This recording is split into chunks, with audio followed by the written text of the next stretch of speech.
நண்பர்களே, இந்த புத்தம் புதிய காணொலியில் உங்கள் அத்துணை பேரையும் வரவேற்பதில் மிக்க மகிழ்ச்சி கொள்கிறேன். அதாவது இன்னைக்கு நம்ம பேச போறது முக்கியமான ஒரு தலைப்பு. இந்த ஆங்கில புத்தாண்டு பிறந்து இப்போ அடுத்தது என்ன நடக்க போகுது அப்படிங்கிற கேள்வி எல்லாரோட மனசுலயும் இருக்கு. நமக்கு பல திட்டங்கள் இருக்கு வாழ்க்கையில, எல்லாருக்குமே. குழந்தைங்களை படிக்க வைக்கணும், ஒரு நல்ல வீடு வாங்கணும், அவங்களுடைய எதிர்காலத்தை பற்றின கனவுகள், அதே மாதிரி திருமணம் ஆகாமல் இருக்கக்கூடியவர்களுக்கு நல்ல ஒரு மணமகன் அமையணும், பெற்றவங்களுடைய கவலை. இப்படி பல கவலைகளோடு தான் எல்லாருமே ஓடிட்டு இருக்கோம். பல பேருக்கு பல கேள்விகள் மனசுல. நம்ம நினைச்சது நடக்குமா? எப்ப நடக்கும்? இல்ல நம்ம கஷ்டத்தோடயே வாழ்ந்துருவோமா? இந்த கேள்விகளுக்கான பதில்கள் கிரகங்களுடைய நகர்வுகளை பொறுத்து தான் அமையும். அந்த வகையில மகா சனிப்பெயர்ச்சி மார்ச் 6ஆம் தேதி வரவிருக்கின்ற வாக்கிய பஞ்சாங்கப்படி கும்பத்திலிருந்து மீனத்திற்கு பெயரவிருக்கின்ற சனி பகவான். சனி இப்போ இந்த சனிப்பெயர்ச்சியினுடைய பலன்கள் பிரத்யேகமாக சிறப்பு பலன்கள் 12 ராசிகளுக்கும் இன்று முதல் தொடக்கம். மேஷம் முதல் மீனம் வரை சனி பகவானுடைய ஆட்டம் ஆரம்பம். காலபுருஷ தத்துவத்துக்கு முதல் வீடான மேஷத்துக்கு 12ஆம் வீட்டுல சனி பகவான் வரார். அதாவது 11ஆம் வீடு கும்பத்திலிருந்து பெயர்ந்து வாக்கிய பஞ்சாங்கப்படி 12ஆம் வீடு மீனராசிக்கு வரார். இது மேஷத்துக்கு 7.5 சனியை துவக்கும். அதுல சந்தேகமே தேவையில்லை. மேஷராசியை பொறுத்த வரைக்கும் செவ்வாய் பகவானுடைய வீடு அப்படிங்கிறதுனால சனிக்கு பகை வீடுன்னு சொல்லலாம். மேஷத்துல போய் சனி நீச்சமே ஆயிடுவார், அவ்வளவு பகை. மேஷராசிக்காரர்களுக்கு 12ஆம் இடம் விரயஸ்தானத்துல வரக்கூடிய விரய சனி என்னென்ன மாறி பலன்களை தருவார், என்னென்ன மாறி யோகங்களை தருவாரா, தந்தால் என்ன யோகங்களை தருவார்? இப்போ சனி பயிற்சியை பத்தி பார்க்கும்போது 11ஆம் வீட்டுல சனி இருந்த வரைக்கும் மேஷத்துக்கு கூதூகலம் கொண்டாட்டம் தான். உடனே பல பேர் கமெண்ட்ஸ்ல அப்பவுமே எனக்கு சரியா தான் இல்லை, 10 வருஷமாவே சரியில்லை, 5 வருஷமாவே சரியில்லை அப்படின்னு சொன்னீங்கன்னா உங்களுடைய பிறப்பு ஜாதகத்துல ஏதோ ஒரு தவறு இருக்கு. அந்த பிரச்சனையின் மூலியமா தான் அந்த அவஸ்தைகள் நடந்திருக்குமே தவிர சனி பகவானுடைய தாக்குதல்னால நடந்திருக்காது. அப்ப சனி பகவானை பொறுத்த வரைக்கும் சனினா யாருன்னு தெரிஞ்சுக்கணும். பயிற்சி ஆகிறதுக்கு முன்னாடி சனி ஒரு முழு பாவகிரகம்.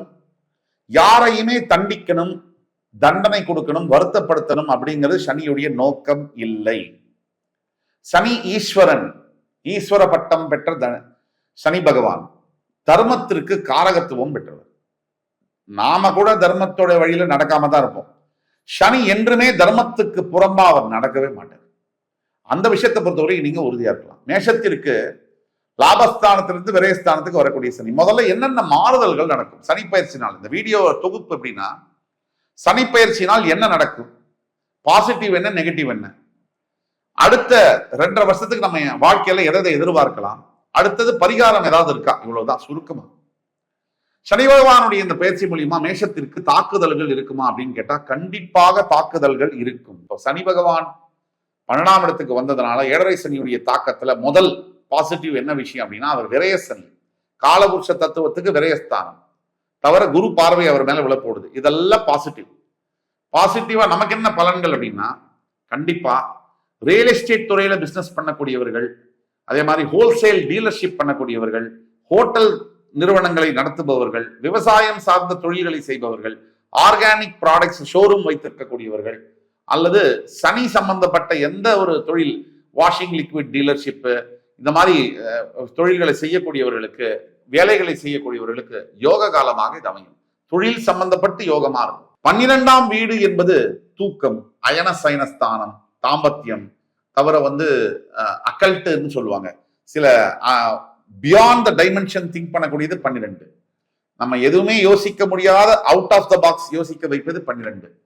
இதெல்லாம் 12 பித்ருக்களை குறிக்கக்கூடியது. இது மாதிரிலாம் 12ஆம் ஸ்தானம் என்பது நிறைய விஷயங்கள் இருக்கு. பித்ருக்களுக்கு நாம் செய்ய வேண்டிய கடமைகளை சொல்வது, இறந்து போன முன்னவர்களை பத்தி சொல்வது, எல்லாமே 12ஆம் வீடு.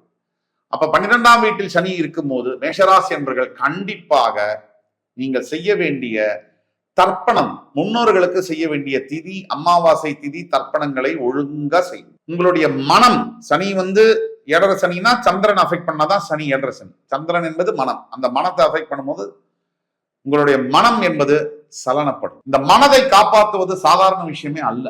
லுக்ஸ் லைக் வெரி ஈஸி, ஆனா அது அப்படி ஈஸி அல்ல. மனம் கையாளுறது வந்து ஒரு 10 நாடு வந்து நீங்க பிரசிடென்ட் அதை கூட நீங்க கவர்ன் பண்ணிடலாம். உங்க மனசை வந்து கவர்ன் பண்ணிட்டீங்கன்னா எதை வேணா நீங்க கவர்ன் பண்ண முடியும். மனசை கண்ட்ரோல் பண்ணிட்டீங்கன்னா. இப்ப மனசை எப்படி கையாளுறது? மனசை முதல்ல கண்ட்ரோல் பண்ண நினைக்காதீங்க, அதை மேனேஜ் பண்ண நினைங்க.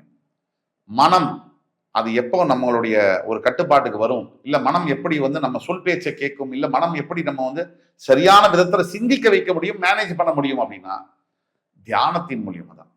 இந்த சனி வந்து வந்த உடனே மனசை முதல்ல உடைப்பார், உங்களோட தைரியத்தை உடைப்பார், உங்களுடைய திறமையை உடைப்பார், உங்களுடைய கான்பிடன்ஸ் நம்பிக்கையை வந்து உடைப்பார். இதெல்லாம் சனி வேலை பண்ணுவார். உங்களோட உறவுகள் ரொம்ப பிடிச்சவங்க யாரோ அவங்கள வந்து பிரச்சனை பண்ணுவார். உங்களுடைய யார் உங்களுக்கு ரொம்ப வேண்டப்பட்டவங்களோ அவங்கள உங்களுக்கு பிரிக்க பார்ப்பார். உங்களுடைய பண முன்னேற்றங்களை தடுக்க பார்ப்பார், தாமதங்களை ஏற்படுத்த பார்ப்பார். வேலையில கொஞ்சம் வொலாட்டிலிட்டி, நிலையற்ற தன்மைகளை செய்வார். இதுதான் விரய சனி செய்யக்கூடியது எல்லாமே. அவர் உங்களுக்கு 10ஆம் இடத்திற்கும் 11ஆம் இடத்திற்கும் அதிபதி, தொழில் ஸ்தானத்திற்கும் லாபஸ்தானத்திற்கும். முக்கியமா வேலையில கொஞ்சம் பிரச்சனைகளை கை வைப்பார். இப்ப எங்கெங்க கவனமாக இருக்கணும்னா, வேலை செய்யற இடத்துல கம்முன்னு கிட்டத்தட்ட சாமியார் மாதிரி செய்கிற வேலையை ஒழுங்கா செஞ்சுட்டு நமக்கு எல்லாம் எந்த ஒரு பிரதிபலனையும் எதிர்பார்க்காம 2 வருஷம் இருக்கணும். புதுசா ஒரு பெரிய வேலை கிடைச்சிருக்குன்னு இந்த நேரத்துல மாறக்கூடாது, ஏன்னா அந்த வேலையிலையும் ஆபத்து வந்துடும். இப்ப இதுதான் இன்னொரு விஷயம். நீங்க கவனமாக இருக்க வேண்டிய விஷயம் உடல் ஆரோக்கியம். விரயஸ்தானத்துல சனி வந்து விரய சனியா 7 சனியா வரும்போது உடல் ஆரோக்கியத்துல கண்டிப்பா கவனம் தேவை. இன்னொரு முக்கியமான விஷயம், நீங்க உறக்கத்தை கரெக்டான நேரத்துல தூங்குறது, கரெக்டான நேரத்துல எழுதுகிறது, உங்களுடைய வேலைகளை கடமைகளை தவறாமல் செய்வது, எளிமையாக இருப்பது, ரொம்ப பொறுமையை கடைபிடிக்க வேண்டியதெல்லாம் செய்யணும். பொறுமை, எளிமை, கடமை, இந்த 3ம் தாரக மந்திரமாக வைத்துக் கொள்ள வேண்டும்.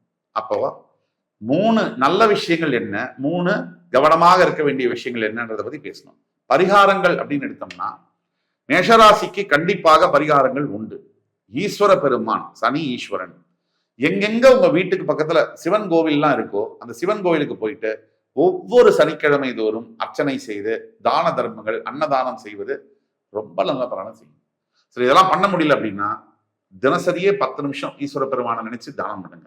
108 முறை ஓம் நம சிவாய நமக இந்த மந்திரத்தை சொல்லுங்க. அல்லது சனி காயத்ரி என்று சொல்லக்கூடிய ஓம் காகத்வஜாய வித்மஹி கட்கஹஸ்தாய தீமஹி தன்னோ மந்த பிரச்சோதயாத் இந்த மந்திரத்தை சொல்லுங்க. தவறாமல், பயப்படாமல், தைரியமாக நல்ல எண்ணங்களை, நல்ல வார்த்தைகளை நீங்கள் பயன்படுத்தி நல்ல செயல்களை செய்யும் போது சனியுடைய தொந்தரவு என்பது முற்றிலுமாக இருக்காது. யோகத்தை அவர் செய்ய ஆரம்பிச்சிருவார். இது சத்தியமான உண்மை. இந்த எபிசோடு உங்களுக்கு பிடிச்சிருக்கும்னு நம்புறேன். அடுத்து வரும் எபிசோட்ல வேறொரு சந்தர்ப்பத்தில் மறுபடியும் உங்கள் எல்லோரையும் சந்திக்கும் வரை உங்களிடமிருந்து விடைபெறுவது உங்கள் சுபாஷ் பாலகிருஷ்ணன். நன்றி, வணக்கம், வாழ்க வளமுடன்.